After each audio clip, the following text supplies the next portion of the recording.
is of being an improvising performer is coming face to face with how much you don't control the performance that you're giving. Even though I might be the only person on stage and everyone is looking at me and somehow I'm in charge of everything, yet still I seem not to control it. I might be developing some material, inventing a story or whatever, and say something which I feel to be funny, and the audience will respond with silence. Other points I might be developing some material that feels to me quite serious, and somebody or everybody laughs. Afterwards, when I finished a show, somebody from the audience might go, "Oh, that was really interesting. It was about the relationship between a man and a woman." And I would think it was nothing to do with that to me. But you see, I don't control what the audience thinks. It doesn't mean I don't have influence, but I don't have control. And as an improviser, my job would be to keep along the track I'm going, to be observing myself, to change direction when I need to try to make sure that I am authentically creating the performance which I'm discovering as I go along, to respond to what the audience is doing or not doing. And beyond that, just to let loose and go, the rest of it's not my responsibility. My responsibility is to do what I can do. It is not my responsibility to control the universe. Which is a good job, really, isn't it? Because the universe is significantly bigger than I am, and as hard as I like, I'm not going to be able to control it. So I have to be real. I have to get real. I have to take responsibility for what I can do and let go of responsibility for what I can't do. Now, of course, the temptation, whether you're improvising or just getting through your life, which after all is a form of improvisation, but anyway, your temptation is to say, I must control everything. I can't take my next step unless I know what the outcome is going to be. And there's a lot of people who will step into that space and say, I will tell you how to achieve your outcome. If you do what I say, you will achieve this outcome. Sorry, that's crap. We do not control the universe. We don't really control anything. But we can have influence. And perhaps among the most effective things we can ever learn, whether in terms of personal development or professional development, is how to identify where best to apply your influence.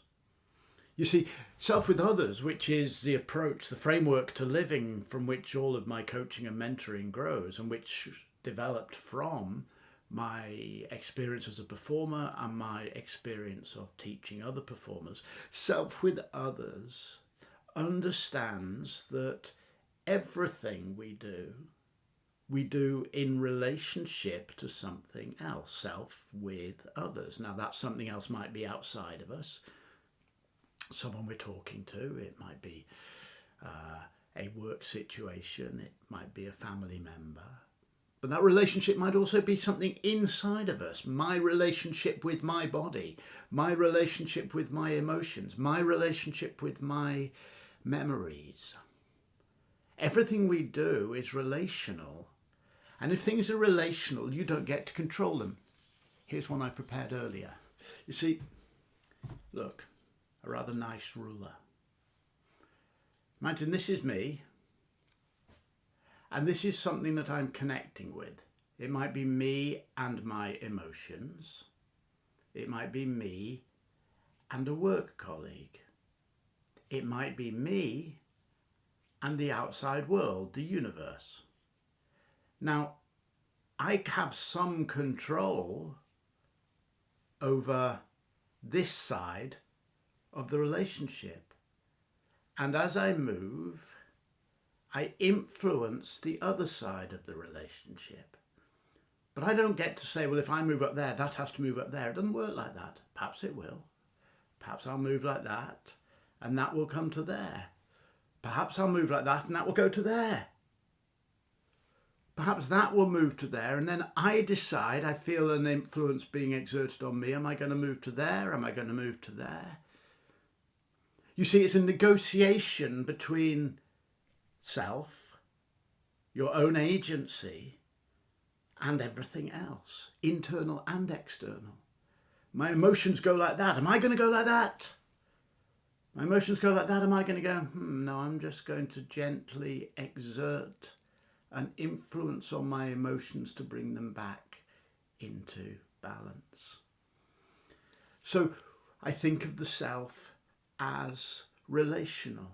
Me, the performer, here's the audience. Look, I'm being funny. Audience, we want to be serious. Okay, I'll be serious. No, we want to be funny. Okay.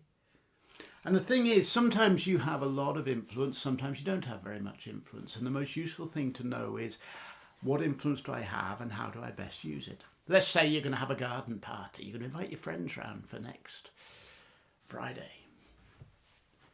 You don't get to say, therefore the weather will be good.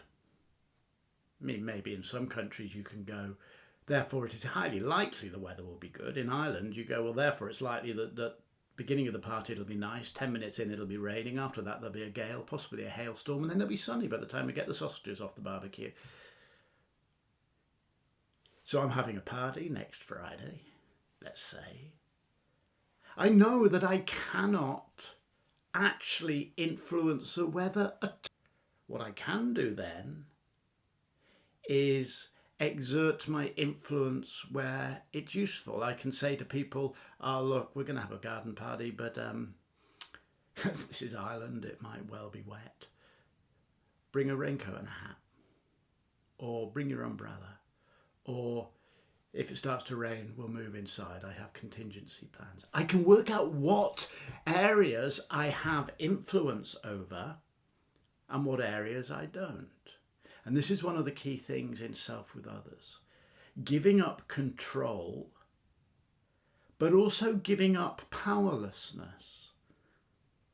We don't control anything. That doesn't mean we don't have influence over everything. This is the basis of my work as coach and mentor and consultant and teacher and all of that. If you'd like me to work with you to help you explore how better to influence the progress of your own life, then just reach out to me. Send me a message, send me an email, attach a little note and put it in a barrel round the neck of a Great Bernard and send that Great Bernard out into the world. Send it to me and I'll read your note and we'll have a chat. Whatever you're up to today, I hope it's full of joy. And if not, I hope you can influence things internally or externally to help yourself experience joy anyway. Take care now.